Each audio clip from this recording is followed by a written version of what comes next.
ஆகாஷ்வாணி சுழல் விளக்கு செய்தி கட்டுரை விண்வெளித்துறையில் சாதனை படைக்கும் இந்தியா. எழுதியவர் என் ஹேமாவதி. உலகமே வியந்து பார்க்கும் வகையில் மிக பெரும் சாதனைகளை நிகழ்த்தியிருக்கிறது இஸ்ரோ எனப்படும் இந்திய விண்வெளி ஆய்வு நிறுவனம். சந்திரன், வியாழன், செவ்வாய், சூரியன் என நம் புலத்திற்கு அப்பாற்பட்ட கிரகங்களுக்கெல்லாம் செயற்கைக்கோள்களை அனுப்பி ஆய்வு செய்து பல்வேறு கேள்விகளுக்கு விடைகளை கண்டறிந்திருக்கிறது இந்த நிறுவனம். இந்தியாவுக்கு மிக பெரும் பெருமிதமாக வளர்ந்திருக்கும் இந்த நிறுவனம் தற்போது அனுப்பியுள்ள PSLV-C-60 விண்கலம் இன்னும் ஒரு மைல்கல்லாக அமைந்திருக்கிறது. விண்வெளி ஆய்வில் கோலோச்சும் அமெரிக்கா, ரஷ்யா, சீனா போன்ற நாடுகளின் வரிசையில் இந்தியாவும் இருக்கிறது. ஆனால் இந்த நாடுகளோடு ஒப்பிடும்போது மிக குறைந்த செலவில் விண்வெளியில் பல எல்லைகளை தொட்டிருக்கிறது இந்தியா.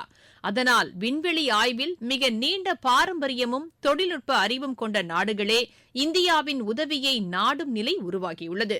பல்வேறு ரகசியங்களையும் ஏராளமான வாய்ப்புகளையும் உள்ளடக்கி வைத்திருக்கும் விண்வெளியில் இந்தியாவின் பாய்ச்சல் அதிவேகமாக இருப்பது மிக பெரும் செய்தி.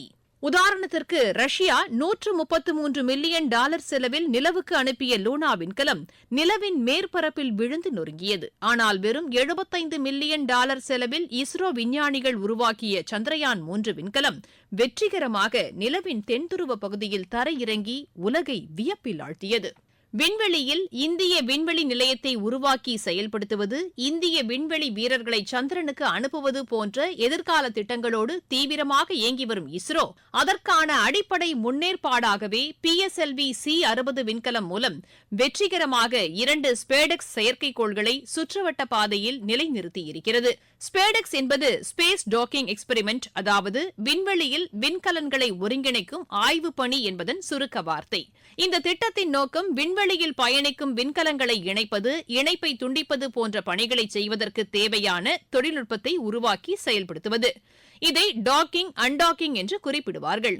ஒரு விண்கலத்தை மற்றொரு விண்கலத்துடன் இணைப்பது டாக்கிங் என்றும், விண்வெளியில் இணைக்கப்பட்ட 2 விண்கலங்களை பிரிப்பது அன்டாக்கிங் என்றும் அழைக்கப்படுகிறது.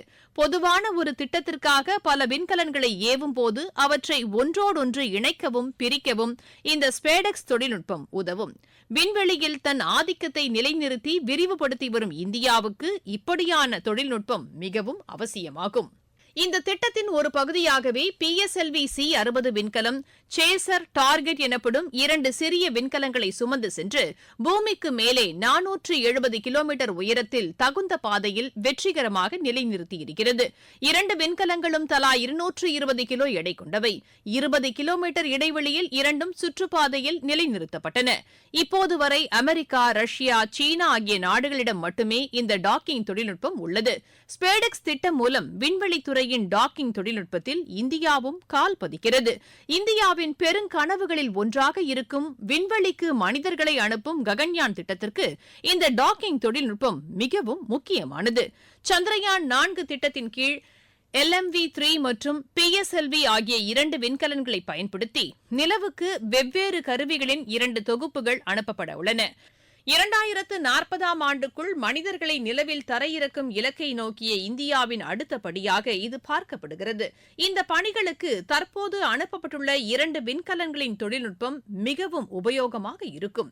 PSLV-C-60 விண்கலத்தின் பயணத்தை உலகமே ஆவலோடு எதிர்பார்த்துக் கொண்டிருந்தது. ஆந்திர மாநிலம் ஸ்ரீஹரிகோட்டாவில் உள்ள சதீஷ் தவன் விண்வெளி ஆய்வு மையத்தின் 2வது ஏவுதளத்திலிருந்து இந்த விண்கலம் ஏவப்பட்டது. 25 மணி நேர கவுண்டவுனை முடித்துக் கொண்டு PSLV-C-60 விண்கலம் 2 செயற்கைக்கோள்களையும் சுமந்து டிசம்பர் 29ஆம் தேதி இரவு 10 மணி 15 வினாடிக்கு தீப்பிழம்பை கக்கியபடி பயணத்தை தொடங்கியது. விண்கலம் பூமியிலிருந்து புறப்பட்ட 15 நிமிடம் 15 வினாடிகளில் ஸ்பேடெக்ஸ் B செயற்கைக்கோள் 475 கிலோமீட்டரிலும், 15 நிமிடம் 20 வினாடிகளில் ஸ்பேடெக்ஸ் A செயற்கைக்கோள் 476 கிலோமீட்டரிலும் திட்டமிட்ட இலக்கில் நிலைநிறுத்தப்பட்டன.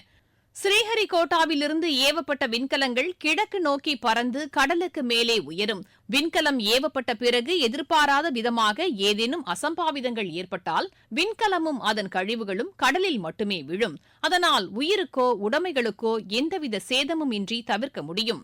அமெரிக்காவில் உள்ள கென்னடி விண்வெளி மையத்திற்கு அடுத்தபடியாக ஸ்ரீஹரிகோட்டா தான் உலகின் 2வது சிறந்த விண்வெளி நிலையம் என்று பல அறிக்கைகள் தெரிவிக்கின்றன.